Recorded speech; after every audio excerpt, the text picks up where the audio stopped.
Bab 107. Sabrina Yalden tercengang. Chuck Cannon memiliki kartu akses ke Presidential Suite. Harga satu malam menginap di suite ini adalah $58.000. Sabrina berpikir bahwa dia telah salah melihat. Namun, Chuck sudah masuk. Setelah berdiri di sana dalam keadaan linglung selama beberapa detik, Sabrina mengerutkan kening. Dia berada di kabin kelas 1 bersamanya. Dia telah minum coke berkali-kali untuk menarik perhatiannya. Ya, perilaku anehnya memang menariknya. Dia bahkan mencoba merebut tumpangannya setelah turun dari pesawat.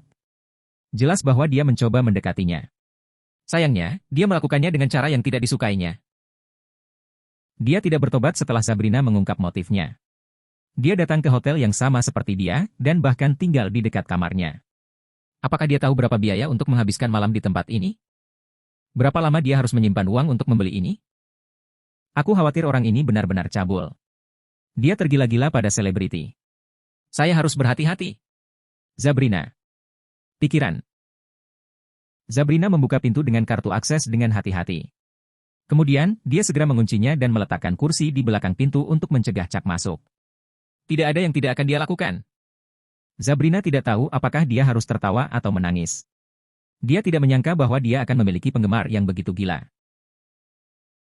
Well, mari kita lihat apakah kamu masih mampu untuk tinggal di sini satu malam lagi, pikir Sabrina. Menginap di sini selama 2 malam akan menelan biaya lebih dari $100.000. Sabrina merasa tidak mungkin baginya untuk tinggal di sini lagi. Dia hanya perlu menanggungnya selama 1 malam. Sabrina mandi dan berbaring di tempat tidur untuk tidur. Meskipun dia perlu istirahat yang baik sebelum pesta besok, dia tidak bisa tidur sama sekali. Dia kesal dengan Chuck. Dia menghubungi manajernya melalui WhatsApp. Orang aneh itu muncul lagi, kata Sabrina. Apa? Hati-hati, Sabrina. Sangat sulit untuk mengatakan apa yang akan dia lakukan padamu. Hubungi polisi jika perlu. Menir itu menjawab. Mengerti. Sayangnya, bagaimana aku bisa memiliki penggemar seperti itu? Mengerikan sekali, kata Sabrina. Sabrina, kamu sangat populer akhir-akhir ini. Ada banyak orang yang menyukaimu. Dikelilingi oleh beberapa orang mesum. Tapi, itu tidak masalah. Tipe orang seperti ini jelas bukan orang kaya. Tidak ada gunanya baginya untuk tinggal selama 1 malam. Kurasa dia menangis di kamar karena uangnya yang hilang setelah pamer padamu. Haha. Ya, baguslah kalau dia menangis. Dia sangat mesum. Menakutkan sekali, kata Sabrina. Setelah berbicara dengan manajernya, Sabrina dalam suasana hati yang baik sekarang. Tidak ada lagi yang perlu dikhawatirkan. Chuck pasti akan pergi besok karena dia tidak mampu tinggal di sini lagi. Haha. Orang mesum? Ya, kurasa dia melihat fotomu di kamar mandi sekarang karena dia sangat menyukaimu. Menir menggoda Sabrina. Apa? Apakah itu mungkin? Seru Sabrina. Dia merinding setelah mendengar apa yang dikatakan manajernya. Tentu saja. Ini kesempatan yang sangat langka baginya untuk tinggal di kamar presidensial. Dia tidak bisa menyia-nyiakan kesempatan ini, kan? Menir melanjutkan. Hei, berhenti mengatakan itu. Menjijikkan, kata Sabrina. Dia tidak ingin membicarakannya lagi. Setelah bangun pagi-pagi, Chuck menelepon Betty. Dia menemukan bahwa Yvette Jordan mengambil pelajaran di perusahaan teman sekelasnya. Chuck sudah tahu di perusahaan mana Yvette bekerja. Namun, haruskah dia mengunjunginya? Mungkin tidak pantas jika Chuck pergi ke kantor untuk menemuinya. Setelah memikirkannya lama, Chuck memutuskan untuk mengunjungi perusahaan di dekat kantor. Setelah itu, Chuck mandi sebelum keluar. Dia melihat seorang pelayan mengirim sarapan ketika dia membuka pintu. Sabrina, yang mengenakan piyama, membuka pintunya dan mengulurkan tangannya untuk menerima nampan. Sarapan yang disajikan di Hotel Bintang 5 tampak sangat lezat. Chuck sedikit lapar. Karena itu, dia menatap makanan dan tidak bisa menahan diri untuk tidak menelan air liurnya. Tindakannya diperhatikan oleh Sabrina. Dia berpikir, oh well, sepertinya dia belum pernah tinggal di kamar presiden sebelumnya. Sabrina kesal dengan perilakunya. Dia memberikan sarapan kepada pelayan dan berkata, tolong berikan makanan padanya. Minta dia pergi setelah makan. Pelayan itu tercengang. Kemudian, pelayan segera menggelengkan kepalanya dan berkata, tidak, sarapan ini milikmu. Kami telah menyiapkan 1 set sarapan untuknya. Menir telah meminta mereka untuk menyiapkan sarapan terbaik untuk Chuck. Ada total 13. Cucian piring. Mereka bahkan harus merebus konsome sebelumnya. Karena itu, sarapannya belum siap. Ada perbedaan besar antara 2 set sarapan ini. Oh, ada set sarapan lain untuknya. Apakah lebih baik dari punyaku? Ya, set sarapanku adalah disesuaikan. Tolong berikan saja sarapanku padanya. Aku tidak mau makan lagi setelah melihatnya menatap sarapanku, kata Sabrina. Dia segera menutup pintu. Ini benar-benar menjijikkan. Dia pasti benar-benar melakukan sesuatu sambil melihat fotoku tadi malam. Dia pikir. Ah, silakan pergi setelah makan. Dia pikir. Pelayan bergegas untuk meminta maaf kepada Chuck, yang merupakan VIP hotel, maafkan saya. Tidak apa-apa. Chuck dengan santai mengambil sandwich di piring dan memasukkannya ke mulutnya. Pelayan itu tercengang. Dia berkata, Tuan, kami sedang menyiapkan satu set sarapan untuk Anda. Tolong. Tidak apa-apa, aku akan makan ini. Aku masih ada yang harus dilakukan. Tolong berikan dia sarapanku kalau begitu. Setelah mengatakan itu, Chuck berjalan ke lift. Dia tidak punya waktu untuk menunggu sarapannya. Pelayan tidak tahu harus berbuat apa. Dia tidak punya pilihan selain melakukannya. Berjalan kembali ke dapur. Sebentar, dia mendorong gerobak untuk mengirim sarapan ke Sabrina. Sabrina membuka pintu ketika dia mendengar seseorang mengetuk pintu. Sabrina kaget saat melihat begitu banyak piring di gerobak. Rasa bangga pun muncul karena bahan-bahan untuk breakfast set ini jauh lebih mahal dari yang sebelumnya. Yah, aku harus diperlakukan seperti ini karena aku selalu tinggal di hotel ini. Juga, saya artis terkenal, pikir Sabrina. Halo, ini. Sapa pelayan itu? Hei, apakah kamu menyiapkan ini sebagai permintaan maaf padaku? Ya, tidak apa-apa. Tolong pastikan itu bukan hanya. Siapapun dapat memesan kamar di hotel ini, saya merasa terancam oleh penggemar gila itu. Tolong kuatkan keamanan juga. Mulai sekarang, tolong siapkan sarapan untukku sesuai standar ini, kata Sabrina. Kemudian, dia membawa sarapan dengan gembira ke dalam kamar. Nafsu makannya meningkat ketika dia melihat berbagai makanan disiapkan. Dia harus menikmati ini sesegera mungkin. Wow, minuman ini sangat enak, seru Sabrina. Dia tidak lagi dalam suasana hati yang buruk. Dia terus menikmati sisa sarapannya. Sebagai artis terkenal, ini yang harus saya makan. Dia pikir. Sebuah pusat perbelanjaan di Central City. Susan San keluar dengan Yvette Jordan. Yvette masih ragu-ragu apakah akan mengikutinya ke kamar dagang malam ini karena dia belum selesai belajar. Susan mengatakan bahwa kesempatan ini harus dimanfaatkan untuk memperluas jaringan sosialnya karena akan sangat membantu karirnya di masa depan. Meskipun Susan berusaha menjaga Yvette, dia masih enggan karena dia di sini untuk belajar dan terhubung dengan lebih banyak orang. Dia tidak menyangka akan menghadiri acara di kamar dagang.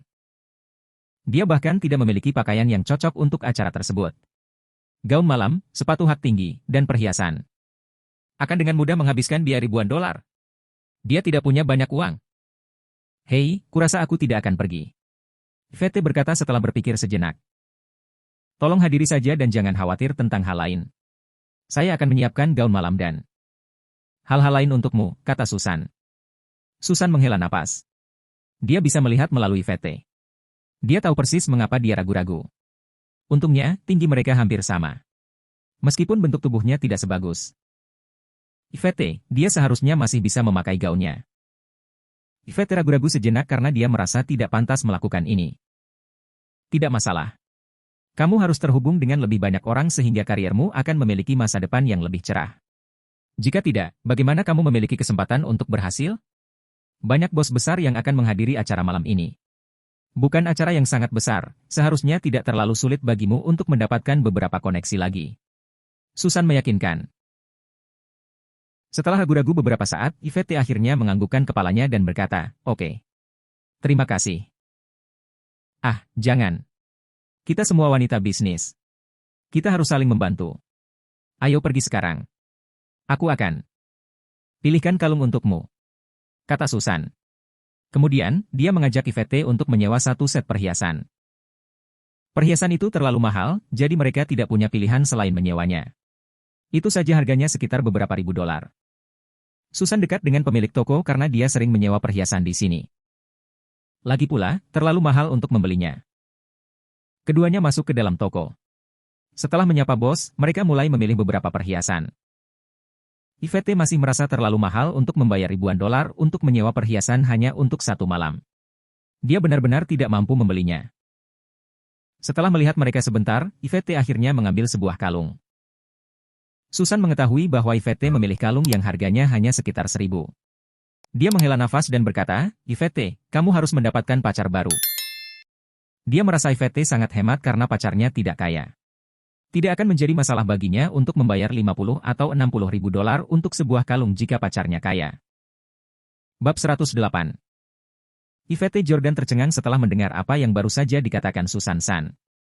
Apakah Susan memintanya untuk mendapatkan pacar baru? Yvette menghela nafas dan berpikir, bagaimana saya bisa mendapatkan pacar baru? Chuck dan Zelda sudah tinggal bersama. Apa aku masih punya hak untuk mendapatkan pacar baru? Tidak, aku tidak akan melakukan itu. Yvette menggelengkan kepalanya dan berkata. Dia tidak tahu apa yang dia pikirkan. Dia merasa bahwa Chuck berbeda sekarang. Dia telah berubah. Saat itu, dia tidak akan melakukan interaksi fisik dengannya di tempat tidur sama sekali bahkan ketika mereka tidur di ranjang yang sama. Namun, baru-baru ini dia memergokinya sering melihat tubuhnya, seperti yang dilakukan pria lain. Apakah saya akan menolak Chuck jika dia ingin berhubungan seks dengan saya, pikir Yvette. Yvette telah menantikannya sejak dia berusia 15 tahun. Namun, dia tidak yakin apa yang sebenarnya dia inginkan sekarang setelah kecewa beberapa kali. Namun, dia tidak ingin melepaskannya. Menjadi tahun lebih tua dari Chuck, Yvette merasa bahwa dia harus merawatnya. Kenapa kamu tidak melakukannya? Yvette, tolong jangan biarkan dirimu terlalu menderita. Lihat apa yang kamu lakukan sekarang. Kamu hanya membayar 1.000 dolar untuk kalung itu. Jenis kalung ini tidak cocok untukmu. Semua, kata Susan dengan sungguh-sungguh. Saya pikir itu terlihat bagus. Ucap Yvette pelan. Meskipun tidak seindah yang menghabiskan puluhan ribu dolar semalam, itu masih terlihat bagus. Apa bagusnya? Kamu harus memakai kalung yang harganya ratusan ribu dolar, kata Susan. Ini benar-benar cukup baik. Yvette mengulangi kata-katanya. Yvette mengerti apa yang dimaksud Susan dengan memintanya mencari pacar yang kaya. Dia telah memikirkan hal ini sebelumnya. Mengapa dia begitu menderita? Ada banyak pria yang mengejarnya saat itu di sekolah. Namun, Yvette merasa bahwa dia seharusnya tidak mencari pacar lain karena dia adalah istri Chuck sekarang. Dia bahkan tidur dengannya di ranjang yang sama setiap hari. Betapa rumitnya. Dia pikir. Yvette telah bertahan untuk waktu yang lama. Namun, kelemahan Chuck membuatnya tidak bisa bertahan selama 2 tahun terakhir. Dia ingin putus dengannya. Namun, dia tidak menyangka bahwa Chuck akan berubah begitu tiba-tiba. Dia tampil lebih jantan sekarang.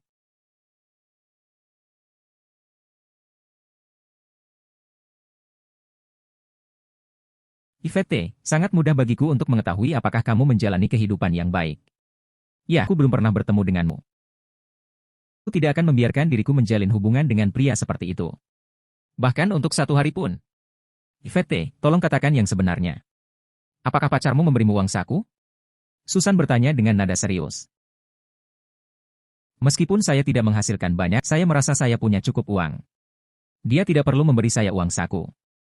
Yvette berkata sambil menggelengkan kepalanya. Tahunan Chuck dibayar oleh Yvette. Maksudmu dia tidak memberimu uang? Ya Tuhan. Kenapa kamu masih menjalin hubungan dengannya? Susan terkejut. Perlu merawat suaminya. Saya tidak bisa membayangkan ini. Bagaimana bisa seorang pria begitu mengandalkan wanitanya? Ini sangat tidak tahu malu, pikir Susan. Yvette berkata sambil segera menutup mulut Susan dengan tangannya. Yvette, apa yang kamu inginkan darinya? Apakah dia sangat baik di ranjang? Kata Susan dingin. Setelah mendengar ini, Yvette langsung tersipu. Dia tidak tahu tentang ini. Tidak dapat dihindari bahwa mereka akan saling menyentuh secara tidak sengaja ketika tidur bersama di tempat tidur di malam hari. Yvette bisa merasakan bahwa dia memiliki tubuh yang berotot. Apalagi Chuck biasanya jogging ke sekolah setiap pagi. Dia memiliki stamina yang sangat bagus. Meskipun Chuck tidak memiliki pengalaman dalam seks sama sekali, Yvette merasa bahwa dia akan baik-baik saja di tempat tidur. Berhenti bicara omong kosong. Yvette tidak tahu harus berkata apa lagi. Dia takut Susan akan membahas topik ini lebih dalam jika mereka terus membicarakannya. Yvette tidak memiliki pengalaman seksual sama sekali sehingga dia mungkin tidak mengerti apa yang coba dikatakan Susan. Omong kosong apa? Nah, apa yang ingin kamu lakukan dengannya? Tolong beritahu aku, kata Susan. Aku tidak bisa menjelaskannya padamu. Dulu aku mengira dia bukan pria yang baik. Tapi, aku merasa dia berubah baru-baru ini, kata Yvette. Kenangan tentang Chuck yang muncul di depan pintu kelas setelah potong rambut melintas kembali di benaknya. Dia merasa bahwa dia terlihat sangat tampan. Yvette tidak bisa menahan tawa. Susan terkejut ketika dia melihat ini. Apakah dia Fangiling karena wajahnya yang tampan? Nah, bisakah dia menghasilkan lebih banyak uang dengan ketampanannya? Jawabannya tidak, kecuali dia menerima uang dari wanita. Setelah mendengar apa yang dikatakan Susan, Yvette menggelengkan kepalanya dan berkata, tidak, dia tidak mengandalkanku. Dia bekerja sangat keras. Dia bekerja paruh waktu di restoran dan di agen properti. Oh, dia bahkan mendapat pekerjaan paruh waktu di restoran dan di agen properti. Pekerjaan waktu di alun-alun baru-baru ini. Aku tidak tahu dia adalah orang yang pekerja keras sebelumnya. Pada akhirnya, Yvette tertinggal. Dia telah melewatkan banyak hal karena kekecewaannya pada Chuck selama bertahun-tahun. Pekerjaan paruh waktu? Apakah dia tidak memiliki pekerjaan penuh waktu? Susan terkejut. Tidak, dia masih STU. Kata Yvette. Apa?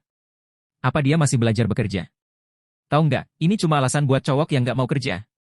Pacar kamu cowok yang akan mengandalkan wanita saja, kata Susan langsung. Hei, jangan katakan itu. Yvette berkata sambil menggelengkan kepalanya. Ya, aku tidak ingin membicarakan pacarmu lagi. Tapi, kurasa lebih baik kamu mencari pacar baru. Jangan marah lagi. Silakan pilih kalung baru, kata Susan. Tidak, aku akan mengambil yang ini. Yvette berkata sambil menggelengkan kepalanya lagi. Susan tidak tahu harus berkata apa. Dia baru saja membayar tagihannya. Asisten toko melirik Yvette ketika dia berkata dia ingin menyewa kalung itu. Kemudian, asisten toko berkata dengan nada provokatif. Temanmu telah menyewa yang seharga $13.000 per malam. Mengapa kamu tidak menyewa kalung yang lebih baik juga? Tidak, ini sudah cukup, kata Yvette. Tolong lihat lagi kalung yang tersedia di sini. Kamu pergi ke pesta dengan temanmu, kan? Lebih baik memakai kalung yang mahal. Lagi pula, temanmu memakai kalung seharga $10.000. Bukankah bedanya? Terlalu besar jika kamu memakai kalung murahan? Temanmu akan bersinar terang seperti berlian. Asisten toko berkata sambil tersenyum. Terima kasih atas sarannya. Tapi aku akan tetap berpegang pada yang ini, kata Yvette. Asisten toko memandang Yvette dengan jijik dan berpikir, tidak ada yang akan menyewa kalung ini senilai $1.000. Ini benar-benar buruk. Mengapa dia menghadiri makan malam jika dia sangat miskin? Yvette hanya bisa menghela nafas karena dia dipandang rendah oleh asisten toko. Dia membayar tagihan dengan kartu kreditnya. Dia bahkan perlu membayar deposit $30.000. Yvette tetap diam ketika dia berjalan keluar dari toko. Dia merasa tidak perlu menyewa kalung mahal karena dia akan memakainya hanya untuk satu malam. Selain itu, dia tidak punya banyak uang untuk dibelanjakan sekarang. Dia masih berutang kepada Baller $500.000. Dia tidak berani menghabiskan uangnya begitu saja. Yvette pulang bersama Susan dan disambut dengan pilihan gaun malam yang indah. Susan sering menghadiri pesta dan makan malam sehingga dia memiliki berbagai pakaian yang dimaksudkan untuk acara-acara khusus. Yvette memilih gaun malam yang sederhana. Karena gaun-gaun ini bukan miliknya, dia tidak ingin memaksakan. Setelah melihat pilihannya, Susan terdiam. Setelah itu, mereka berganti pakaian. Mereka tidak malu untuk berganti pakaian di depan satu sama lain karena mereka berdua wanita. Susan terkejut saat melihat sosok Yvette. Bagaimana mungkin pacar Yvette pantas mendapatkannya? Dia bahkan mengambil uang dari Yvette. Susan hanya bisa menghela nafas. Itu sangat sia-sia. Setelah berkemas, Susan mengantar Yvette ke hotel tempat acara diadakan. Beberapa mobil mewah terlihat sesampainya di hotel. Setelah turun dari mobil, mereka memasuki hotel. Sudah ada suasana yang hidup di venue. Meski acaranya tidak dimaksudkan untuk skala besar, namun banyak yang tetap menghadiri acara tersebut. Yvette sama sekali tidak mengenal siapapun. Untungnya, Susan membantu Yvette terhubung dengan beberapa orang sehingga dia dapat memperluas jaringannya. Setiap orang memiliki perusahaan mereka sendiri. Beberapa dari mereka mungkin memerlukan beberapa program pelatihan untuk karyawan mereka. Yvette bersyukur bahwa Susan memperkenalkannya kepada banyak pengusaha. Chuck sedang berjalan-jalan di sekitar perusahaan Susan. Perusahaannya 5 kali lebih besar dari Yvette. Setelah menghabiskan cukup banyak waktu di luar, dia memasuki gedung dan mencari Susan. Namun, staf mengatakan kepadanya bahwa Susan tidak ada di kantor. Chuck terkejut. Dia berpikir, apa yang terjadi? Di mana dia? Dia menelepon Betty dan bertanya. Tuan muda, tolong tunggu sebentar, kata Betty. Setelah menunggu kurang dari 1 menit, Betty menjawab, Tuan muda, Yvette menghadiri sebuah acara di Imperial Hotel. Bab 109.